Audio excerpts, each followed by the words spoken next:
بسم اللہ الرحمن الرحیم۔ السلام علیکم وعلیکم ڈاکٹر صاحب، السلام آپ جی کو ڈاکٹر پروگرام میں صاحب، خوش آمدید۔ آپ کی صحت طبیعت ٹھیک ہے؟ خیر وعافیت سے ہیں؟ آپ کی دعا ہے جی، اللہ کا آپ کا کرم ہے۔ بہت شکریہ، آپ تشریف فرما ہوئے ہیں۔ فہم حدیث میں فقہائے صحابہ کے رجحانات کا مطالعہ جاری ہے۔ ہم اس موضوع کے تحت 2 نشستیں کر چکے ہیں، آج اس سلسلے کی تیسری نشست ہے۔ آج کا جو ہمارا موضوع ہے وہ ہے عادی افعال اور شرعی احکام میں فرق کا جو لحاظ صحابہ کے ہاں میں نظر آتا ہے۔ ہم تفہیم دین کے نبوی اسلوب کے تحت رسول اللہ کے ہاں بھی یہ چیز دیکھ چکے ہیں کہ رسول اللہ صلی اللہ علیہ وسلم کئی دفعہ اپنی ہدایات میں اس فرق کو واضح بھی فرما دیتے تھے۔ اسی کا مظہر ہمیں صحابہ کے ہاں فہم حدیث کے اندر بھی نظر آتا ہے کہ وہ بھی رسول اللہ کے ارشادات میں ہدایات میں اس فرق کو ملحوظ رکھتے ہیں۔ آج ہمارا موضوع انہی روایات کے تحت ہے جس میں اس فرق کو صحابہ کے ہاں واضح رکھا گیا ہے، ملحوظ رکھا گیا ہے۔ سیدہ عائشہ رضی اللہ تعالیٰ عنہا سے روایت ہے، رسول صلی اللہ علیہ وسلم کا معمول تھا، وہ فرماتی ہیں کہ نماز فجر کی 2 سنتیں ادا کرنے کے بعد رسول اللہ صلی اللہ علیہ وسلم عام طور پہ فجر کی اطلاع ملنے سے پہلے دائیں کروٹ لیٹ جایا کرتے تھے۔ اب سیدہ خود واضح فرماتی ہیں کہ یہ رسول اللہ صلی اللہ علیہ وسلم جو استراحت فرماتے تھے، یہ کوئی سنت نہیں تھی، یہ سنت کے طور پہ ایسا نہیں کرتے تھے۔ رسول اللہ صلی اللہ علیہ وسلم کیونکہ رات کو عبادت میں مشغول رہتے تھے، اس لیے آرام کی غرض سے تھوڑی دیر کے لیے لیٹ جایا کرتے۔ تو یہ جو ان کو وضاحت کرنی پڑ رہی ہے کہ یہ سنت نہیں ہے، ایسا لگتا ہے جیسے کچھ لوگ اس رسول اللہ کے اس طریقے کو شاید سنت سمجھ رہے ہیں۔ ہاں، ایک تو یہ جو بات ہے کہ نبی صلی اللہ علیہ وسلم کے اعمال میں یا آپ کے ارشادات میں یہ فرق کیا جائے کہ کون سی بات آپ ایک پیغمبر کی حیثیت سے کہہ رہے ہیں اور بطور دین لوگوں کو اس کا پابند بنا رہے ہیں، ٹھیک اور یہ کہ بہت سی باتیں آپ جیسے ایک عام انسان ہے اور اپنی انسانی حیثیت میں وہ کوئی بات کہہ رہا ہے یا کوئی عمل کر رہا ہے، تو ان دونوں کا فرق تو ہمیشہ سے ہی واضح ہے۔ نبی صلی اللہ علیہ وسلم نے بعض موقعوں پر جہاں کوئی اشتباہ پیدا ہوا تو آپ نے اس کی وضاحت فرما دی۔ تو پیچھے ہم نے دیکھا کہ وہ اس وضاحت کی نوعیت بھی یہ نہیں تھی کہ پہلے لوگوں پر یہ چیز واضح نہیں تھی ہے۔ اور وہ یہ سمجھ رہے تھے کہ رسول اللہ صلی اللہ علیہ وسلم کی ہر بات، ہر عمل وہ ایک دینی حیثیت میں یا اللہ کے اتارے ہوئے دین کے پر عمل کا ایک نمونہ ہے، اس طرح نہیں وہ سمجھ رہے تھے۔ جی جی، فرق بالکل تو واضح تھا، بالکل صحیح۔ لیکن بعض جگہوں پر اشتباہ پیدا ہوا اور لوگوں نے آپ کی ایک ایسی بات کو یا ایک ایسے عمل کو جو آپ ایک عام انسانی مشاہدے کی بنیاد پر یا ایک شخصی رائے کے طور پر پیش کیا تھا، اس کو ایک دینی درجہ دے دیا، ٹھیک ہے، تو آپ نے پھر وضاحت فرما دی۔ صحیح صحیح۔ تو صحابہ میں تو العموم یہ واضح تھا، اس لیے آپ مثلاً آپ دیکھیں نا تو بعض جیسے سیدنا عبداللہ بن عمر کے بارے میں زیادہ یہ نقل ہوتا ہے کہ وہ نبی صلی اللہ علیہ وسلم کی ہر بات میں آپ کی پیروی کرنے کی کوشش کرتے تھے، چاہے صحیح، اس کی کوئی دینی نوعیت نہ بھی ہو، ٹھیک ہے، ان کا ذاتی ذوق تھا یہ۔ ذاتی ذوق تھا۔ ٹھیک ہے۔ تو لوگ پھر ان سے پوچھتے تھے کئی چیزیں کہ یہ باقی سارے صحابہ ہم ان کو کچھ چیزوں کا اہتمام نہیں کرتے ہوئے دیکھتے، آپ کچھ خاص چیزوں کا اہتمام کرتے ہیں، بالکل ٹھیک خاص طرح کی چپل پہنتے ہیں، ہے۔ ٹھیک ہے، اور اس طرح کی کچھ چیزیں، تو ایسے یہ کیوں ایسا کرتے ہیں؟ تو کہتے تھے کہ نبی صلی اللہ علیہ وسلم کیونکہ ایسا کرتے تھے تو میں بھی آپ کی محبت میں ایسا کرتا بالکل ٹھیک، ہوں۔ اصولاً یہ فرق جو ہے وہ صحیح واضح تھا، صحیح۔ لیکن تو جیسے رسول اللہ صلی اللہ علیہ وسلم نے بعض موقعوں پر کوئی غلط فہمی پیدا ہوئی یا اشتباہ ہوا تو آپ نے وضاحت کر دی، تو صحابہ کو بھی بعض چیزوں کے بارے میں، اچھا، بالکل ٹھیک اس طرح کی بعض چیزوں کے بارے میں ہے۔ واضح کرنا پڑا، اور اس میں کچھ چیزوں کے بارے میں صحابہ کے ذوق میں یا رجحان میں ایک اختلاف بھی ہمیں دکھائی دے۔ بالکل ٹھیک۔ تو جیسے یہ عمل آپ نے مثال بیان کی، بظاہر ایک لحاظ سے آپ دیکھیں تو یہ سمجھا جا سکتا ہے یا تاثر پیدا ہو سکتا ہے کہ شاید یہ بھی رات کی عبادت کے جو آداب ہیں ان میں سے ایک ادب ہے، بالکل ٹھیک۔ یا پہلے آرام کریں، پھر اٹھ کے تہجد پڑھیں، پھر وطر پڑھیں، پھر اذان ہو جائے تو فجر کی 2 رکعتیں پڑھیں، پھر تھوڑی دیر آرام کریں، لیٹ جائیں، پھر جب اقامت ہو تو فجر کے لیے چلے جائیں۔ ہوں ہوں تو ایک آدمی دیکھنے کے لحاظ سے عام سادہ آدمی سمجھ سکتا ہے کہ یہ سارا ہی ایک غیر رات کی عبادت کے آداب میں سے ہے۔ بالکل ٹھیک، بالکل صحیح۔ تو اس میں سیدہ یہ واضح کر رہی ہیں کہ نوعیت مختلف ہے۔ ہوں جیسے مثلا آپ دیکھیں نا، ہمارے یہاں عام طور پر لوگ یہ سوال پوچھتے ہیں کہ جی کیا تہجد کی نماز کے لیے سو کے اٹھ کے پڑھنا یہ ہوں ضروری ہے؟ بالکل ٹھیک ہے۔ اگر اگر آدمی رات کو جاگ ہی رہا ہو تو اور کیا وہ ٹائم تہجد نہیں پڑھ سکتا؟ تو یہ اسی سے پیدا ہوتا ہے ہوں کہ چونکہ نبی صلی اللہ علیہ وسلم تو یہ اہتمام کہ پہلے آپ سو جاتے تھے اور پھر رات کے پچھلے پہر اٹھ کے عبادت کا اہتمام کرتے تھے، وہ تو جو انسان کی ساری ضروریات ہیں آرام کی بھی، اس کو ملحوظ رکھتے ہوئے آپ کرتے تھے بالکل ٹھیک کہ ہے۔ رات کا ایک حصہ آرام بھی کر لوں اور پھر جو زیادہ افضل وقت ہے اس میں نماز پڑھ لوں۔ یہ اس کا مطلب نہیں ہے کہ اگر آپ جاگ رہے ہوں کسی وجہ سے نہیں سوئے تو پھر آپ تہجد نہیں پڑھ نہیں سکتے، پڑھ سکتے تو پھر سونا وہ ضروری شرط نہیں ہے۔ سونا ضروری شرط نہیں۔ ٹھیک اسی طرح سیدہ واضح کر رہے ہے، بالکل ہیں، ٹھیک یہ یعنی فجر کی 2 رکعتیں پڑھ کے لیٹنا، یہ تو آپ ایک طبی اور انسانی ضرورت کے تحت کرتے تھے، اس ہے۔ لیے کہ رات کا پچھلا پہر آپ عبادت فرماتے رہے۔ بالکل ٹھیک تو اب تھوڑا سا وقفہ ہے نماز میں، لوگ اب جمع ہو رہے ہیں تو آپ تھوڑی دیر کے لیے آرام ہے۔ فرما لیتے تھے۔ یہ کوئی جو لوگ فرض کریں اٹھے ہی فجر کے لیے، بالکل وہ ٹھیک ہے۔ اگر 2 رکعت پڑھنے کے بعد لیٹ جائیں تو وہ عجیب سی بات ہوگی۔ بالکل ٹھیک، بالکل ٹھیک۔ جی تو اسی کی وضاحت سیدہ کر رہے ہیں۔ ایک اور روایت ہے انس بن مالک رضی اللہ تعالیٰ عنہ سے کہ رسول اللہ صلی اللہ علیہ وسلم نے سفر حج کے موقع پہ وادی محسب میں تھوڑی دیر نیند فرمائی، لیکن سیدہ عائشہ اور عبداللہ بن عباس فرماتے ہیں کہ اس جگہ ٹھہرنا کوئی سنت نہیں ہے، آپ یہاں بس ایسے ہی ٹھہرے تھے جیسے کوئی مسافر آدمی ضرورت کے تحت ٹھہرتا ہے۔ تو یہ بھی وہی پچھلی روایت کی طرح ایسے لگتا ہے جیسے بعض لوگ سمجھ رہے ہوں گے کہ یہاں ٹھہرنا بھی گویا حج کے سفر میں یا اس کا ایک جو ہے وہ حصہ ہے یا جی، یہ مکے سے نکلتے ہوئے مجھے ایسا یاد پڑتا ہے، مکے سے نکلتے ہوئے آپ مکے سے وادی سے باہر ایک جگہ رات کو، مکے سے تو آپ یعنی نکل آئے ٹھیک ہے، ٹھیک ہے، اور رات آپ نے سفر کرنے کے بجائے وہاں ٹھیک ہے، قیام کیا اور اگلے دن پھر صبح ہوئی تو وہاں سے اچھا، روانہ ہو گئے۔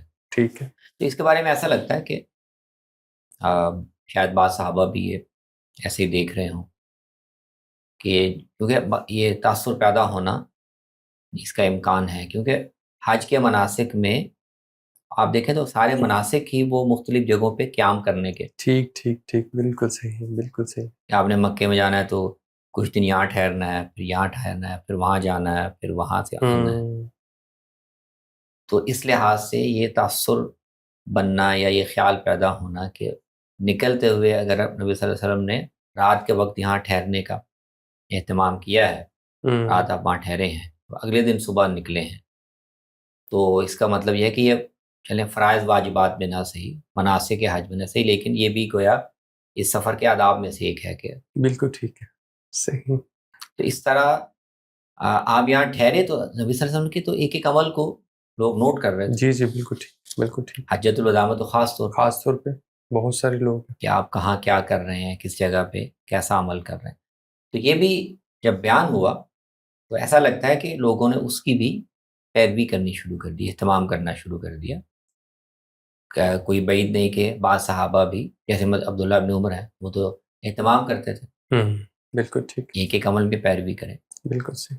تو اس طرح کا کوئی رجحان ایسا لگتا ہے کہ سامنے آیا، تو پھر سیدہ عائشہ کو بھی اور حضرت ابن عبداللہ بن عباس، عباس کو بھی نوعیت پھر واضح کرنی پڑی بالکل ٹھیک، کہ بھئی جن مقامات پر ٹھہرنا وہ اللہ تعالیٰ نے اس کو مراسم حج میں سے اور مناسک حج میں سے شمار کیا ہے، تو وہاں ٹھہرنا تو اس کی ایک دینی حیثیت ہے۔ منا میں ٹھہرنا ہے، مزدلفہ میں ٹھہرنا ہے، عرفات میں جا کے ٹھہرنا ہے، لیکن سفر میں آدمی کو آتے ہوئے جاتے ہوئے سفر کی سہولت کے لحاظ سے بھی کئی جگہ پہ رکنا پڑتا ہے، ٹھہرنا بالکل پڑتا ٹھیک ہے، ہے، یہ مسافر کے دیکھ طور پہ۔ مسافر کے طور جی، جی، بالکل کہ ٹھیک۔ کب نکلیں، کس وقت نکلیں کہ سفر آسان رہے گا، ہوں، رات یہاں گزاریں یا وہاں گزاریں تو نکلنے میں آسانی رہے گی۔ بالکل ٹھیک۔ یہ رسول اللہ صلی اللہ علیہ وسلم نے جو یہاں ٹھہرنے کا اہتمام کیا تو یہ کسی دینی عمل کے طور پہ نہیں کیا، ہوں، اس لیے کیا کہ آپ کو اس میں اگلے دن سفر پر روانہ ہونے میں سہولت محسوس۔ بالکل صحیح، بالکل ٹھیک ہو۔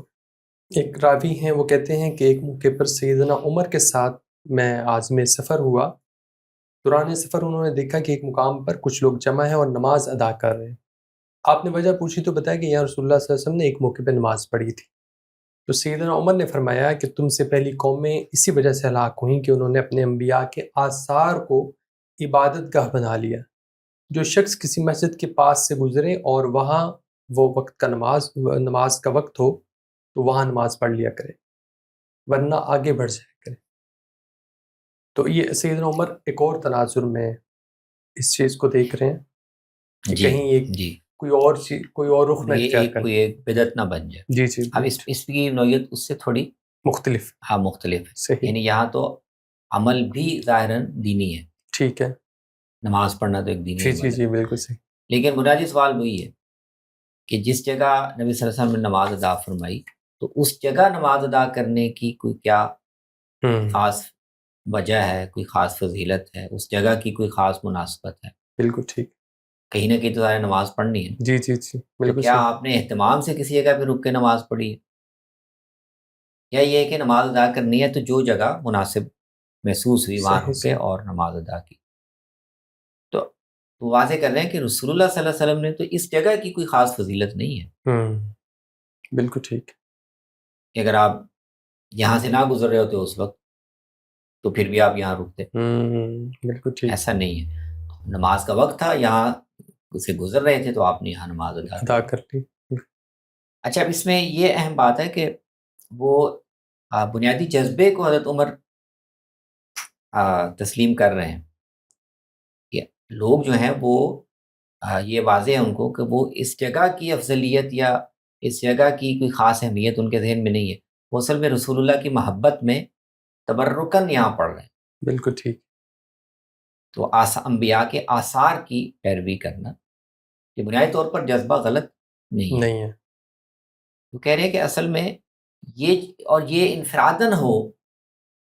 انفرادن کوئی کسی کو موقع ملے اور وہ کر لیں، اتفاقاً آپ وہاں سے گزر رہے ہو، آپ رک جائیں کہ یہاں نماز پڑھنی ہے، یہ ٹھیک ہے، لیکن آپ اس طرح کی چیزوں کو آپ باقاعدہ ایک معمول بنا دیں اور مسلمانوں کی دینی زندگی کا حصہ بن جائے تو اس سے پھر بدعت پیدا ہو۔ بالکل صحیح، بالکل ٹھیک، تو یہ تو لوگ اہتمام سے یہاں آ رہے ہیں، آج کچھ لوگ آ رہے ہیں، ان کی دیکھا دیکھی کل کو اور لوگ ہیں، اور آہستہ آہستہ یہ گویا حج کے سفر کا یا عمرے کے سفر کا ایک حصہ بن جائے گا کہ بن وہاں بھی جائے، رک کے نماز پڑھنی ہے۔ بالکل ٹھیک، بالکل صحیح، تو بدعات اسی سے پیدا ہوتی ہیں، اصل ان کی ہوتی ہے محبت کا جذبہ ہوتا ہے، تبرک کا جذبہ ہوتا ہے، بالکل ٹھیک، لیکن وہ بڑھ کے شکل ایسی اختیار کر لیتا ہے کہ دین میں ایک اضافہ بن جائے۔ بالکل ٹھیک ہے۔ ایک اور واقعہ ہے، بڑا مشہور واقعہ ہے، اور رسول اللہ صلی اللہ علیہ وسلم کے دور سے تو چلا آ رہا تھا کہ جنگوں میں جو بھی مال غنیمت یا نقدی یا زمین کی شکل میں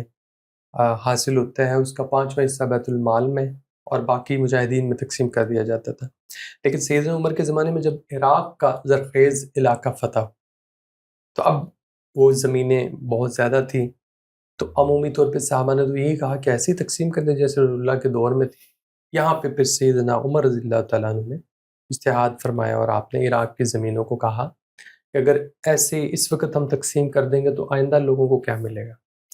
تو یہ سیدنا عمر رضی اللہ عنہ کے سامنے اگر رسول اللہ کا عمل بھی موجود تھا لیکن انہوں نے اجتہاد کر کے ایک نئی صورت اس کی جو ہے وہ سامنے لائی۔ ہاں، تو اس میں ایک تو ہمارے سامنے یہ بات ہونی چاہیے کہ جب ہم یہ کہتے ہیں نا کہ رسول اللہ صلی اللہ علیہ وسلم کے تشریعی احکام میں اور غیر تشریعی میں ایک امتیاز ہونا چاہیے، بالکل ٹھیک، تو غیر تشریعی میں بھی کئی شکلیں بنتی ہیں، ٹھیک ہے، ٹھیک ہے، بالکل صحیح، کہ وہ چیزیں جو آپ نے کی تو ہیں یا فرمائی تو ہیں لیکن وہ شریعت کے کسی حصے یا حکم کے طور پر نہیں ہے، بالکل ٹھیک، اس میں بھی کئی شکلیں کئی بنتی ہیں۔ شکلیں ہیں، ٹھیک ہے، تو مثلا ابھی جو ہم نے مثالیں دیکھی، ان کی مثال ان کے لیے اہل علم تعبیر استعمال کرتے ہیں، وہ امور عادیہ میں سے ہیں۔ ٹھیک ہے، بالکل ٹھیک ہے۔ امور عادیہ کا مطلب یہ ہے کہ انسان دنیا میں رہتے ہوئے، زندگی گزارتے ہوئے، اپنی انسانی ضرورتوں کے تحت، تقاضوں کے تحت بہت سے اعمال انجام دیتا ہے، بالکل ٹھیک، تو ان کو ہم امور عادیہ کہتے ہیں۔ ٹھیک ہے۔ مثلا نبی صلی اللہ علیہ وسلم ایک خاص طرح کا چپل پہنتے تھے، ہوں، تو یہ امور عادیہ ہیں۔ بالکل ٹھیک ہے۔ نبی صلی اللہ علیہ وسلم سفر کرتے ہوئے کسی جگہ پہ رک گئے، تو یہ امور عادیہ میں سے ہے۔ نبی صلی اللہ علیہ وسلم آرام کے لیے لیٹ گئے، ہوں، تو یہ امور عادیہ میں سے ہے۔ ٹھیک ہے، یہ کوئی دینی عمل کے طور پہ آپ نے ایسا نہیں کیا۔ بالکل صحیح۔ اچھا، اس طرح غیر تشریعی امور میں ایک اور کیٹیگری جس کی آپ نے ایک مثال دی ہے، یہ ایک الگ ایک طرح سے کیٹیگری بنتی ہے، اور وہ ہے کہ رسول اللہ جیسے ایک بشر تھے اور ایک انسان تھے، اور ایک خاص ثقافت میں آپ پیدا ہوئے، اس ثقافت کے تحت بھی آپ زندگی گزارتے تھے، بالکل ٹھیک، اور اس کے ساتھ جیسے آپ اللہ کے ایک پیغمبر تھے اور پیغمبر کی حیثیت سے لوگوں کو اللہ کے دیے ہوئے احکام یا ان پر عمل کے لیے اپنا ایک اسوہ ان کو سمجھا رہے تھے، اسی طرح رسول اللہ صلی اللہ علیہ وسلم کو اس وقت جو مسلمان کمیونٹی ہے اس کی قیادت کی اور اس کی سیادت کی بھی ایک ذمہ داری آپ، بالکل ٹھیک، بالکل صحیح۔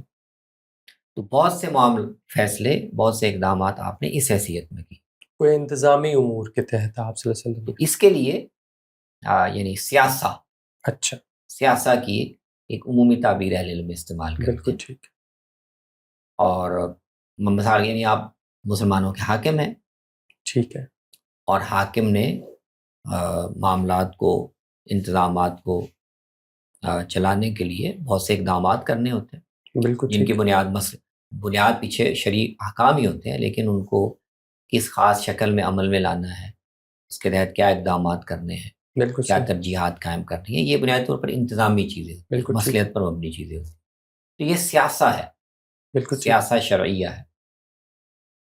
اس میں اصل چیز وہ اصول ہوتا ہے یا وہ مصلحت ہوتی ہے جس کے تحت وہ کام کیا گیا، ہوں، تو جب یہ نوعیت ہے تو پھر اس میں حاکم وقت کو، جو بھی اس وقت ذمہ دار ہے، اصل میں اس کی ثوابدید اور اس کا اجتہاد یہ بنیاد ہو۔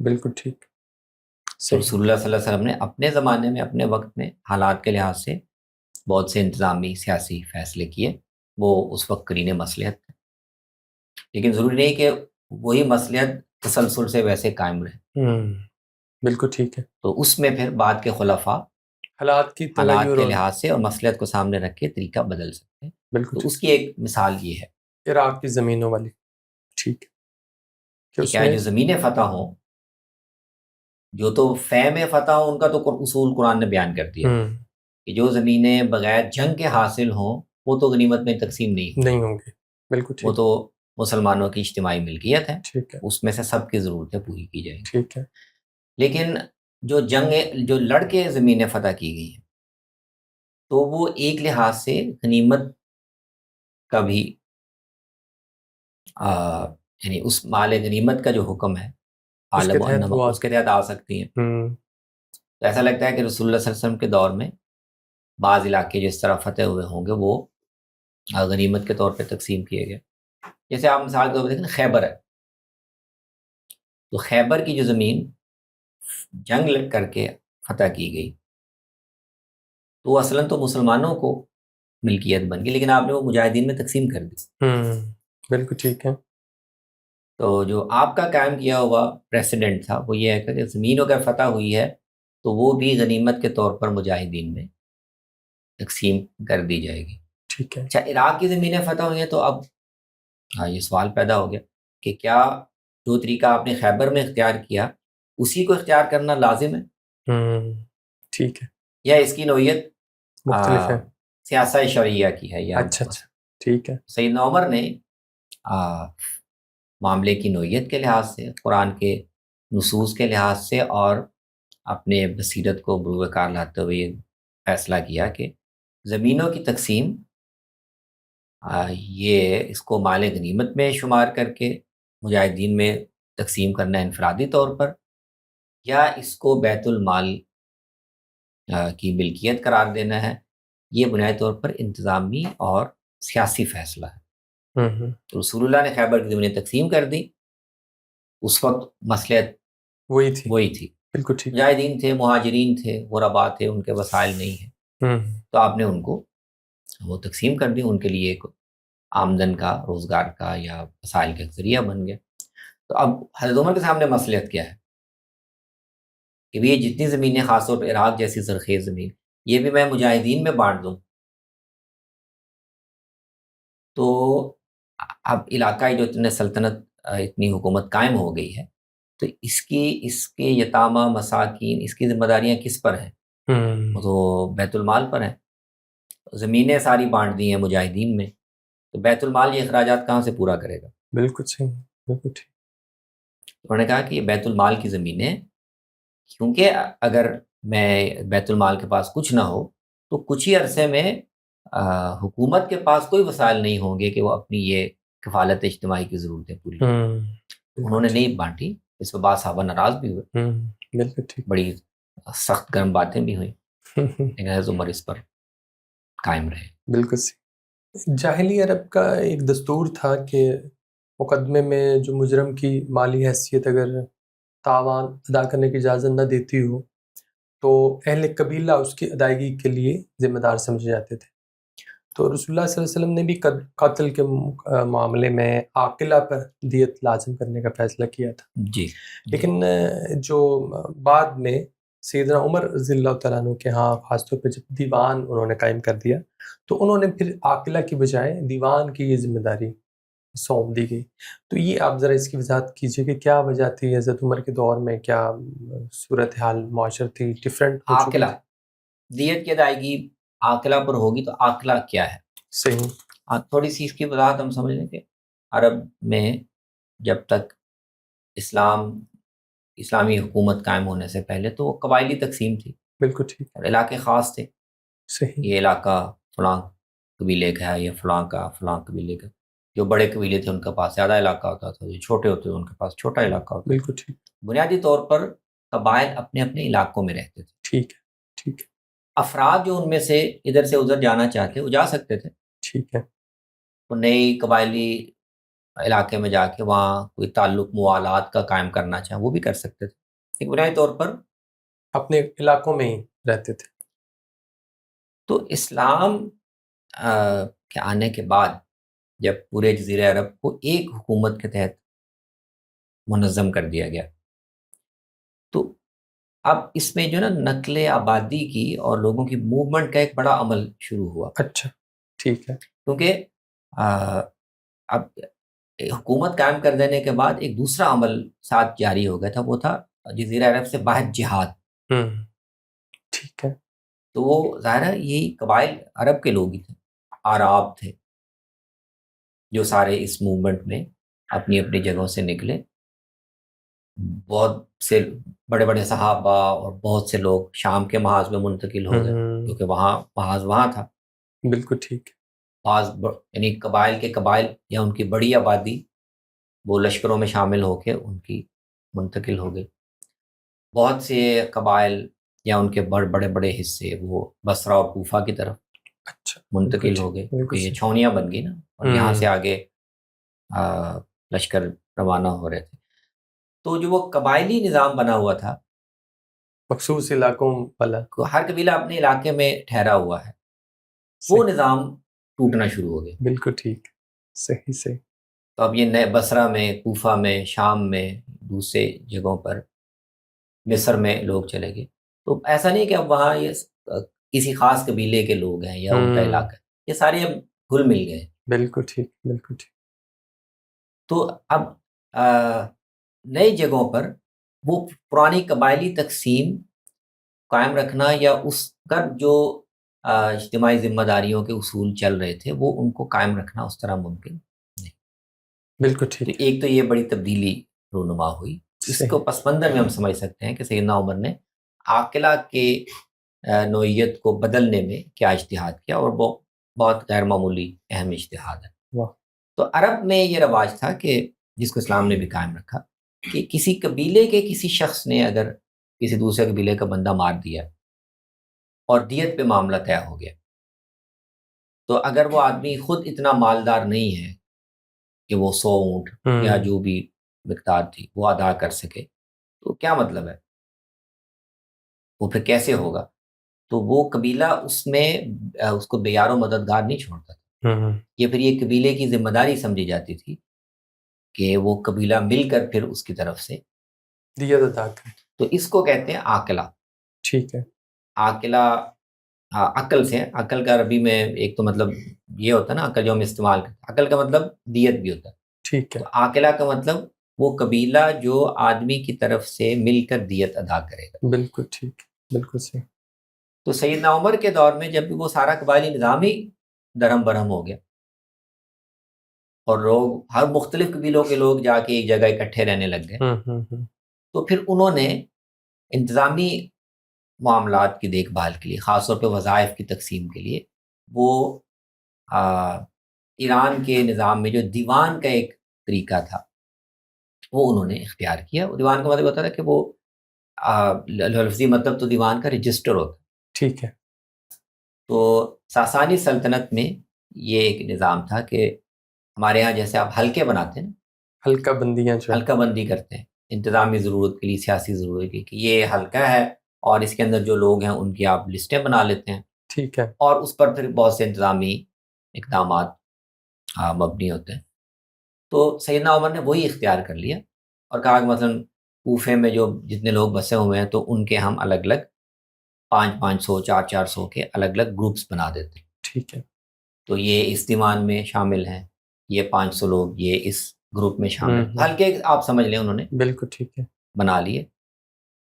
اور پھر ان کے لیے وظائف کا معاملہ، ان کو جہاد میں بھیجنے کا معاملہ، وہ پھر اس فہرست بندی کی بنیاد پر ہوتے. بالکل ٹھیک. تو پھر انہوں نے عاقلہ بھی اسی کے ساتھ وابستہ کر بالکل ٹھیک ہے. اب قبیلہ تو نہیں ہے. جی جی جی جی. تو یہ 500 لوگ مثلا جو اس دیوان میں ہیں، تو اگر ان میں سے کوئی آدمی اس کے ہاتھ سے قتل خطا سرزد ہو جائے یا قتل کرے اور دیت پہ معاملہ طے ہو، تو پھر یہ سارے لوگ مل کر اس کی طرف سے اس حلقے کے لوگ جو ہیں وہ دیت ادا کریں. بالکل صحیح، بالکل ٹھیک. اسی طرح رسول اللہ صلی اللہ علیہ وسلم سے سوال کیا گیا کہ کسی شخص کو اگر کوئی گمشدہ اونٹ ملا ہے تو اسے کیا کرنا چاہیے؟ تو رسول اللہ صلی اللہ علیہ وسلم نے فرمایا کہ تمہیں اس سے کیا لینا دینا، اس کا پانی کا مشکیزہ اور اس کے پاؤں اس کے ساتھ ہیں، وہ چشمے سے پانی پیتا اور درختوں سے پتے کھاتا رہے گا یہاں تک کہ اپنے مالک تک پہنچ جائے گا. لیکن یہ ہدایت پہ عمل تو کچھ عرصہ ہوتا رہا، لیکن بعد میں پھر سیدنا عثمان رضی اللہ تعالیٰ عنہ کے دور میں ایسے اونٹوں کی باقاعدہ تشہیر کی جاتی تھی، ان کی گمشدگی کا اعلان کیا جاتا تھا یا انہیں بیچ دیا جاتا تھا. سیدنا علی رضی اللہ تعالیٰ عنہ نے تو الگ سے ان کے لیے جو ہے وہ الگ باڑہ بنوا دیا تھا اور بیت المال سے اس کی خوراک کا بندوبست کیا جاتا تھا، اور کوئی مالک آتا اپنا ثبوت پیش کرتا تو وہ، لیکن وہ بیچتے نہیں تھے. تو رسول اللہ نے تو اس کو کہا تھا کہ اس کی آزاد چھوڑ دو، لیکن حضرت عثمان اور حضرت علی کے دور میں ان کا باقاعدہ انتظام کیا گیا. ہاں، تو یہ تو ظاہر ہے بہت ہی واضح مثال ہے کہ جو مقصد کو سامنے رکھتے ہوئے انتظامی اقدامات آپ کریں تو اس میں ظاہری شکل مطلوب نہیں ہوتی. بالکل ٹھیک ہے. وہم بھی نہیں ہوتی، بلکہ اس پر اصرار کرنا بعض دفعہ مسائل پیدا کرتا ہے.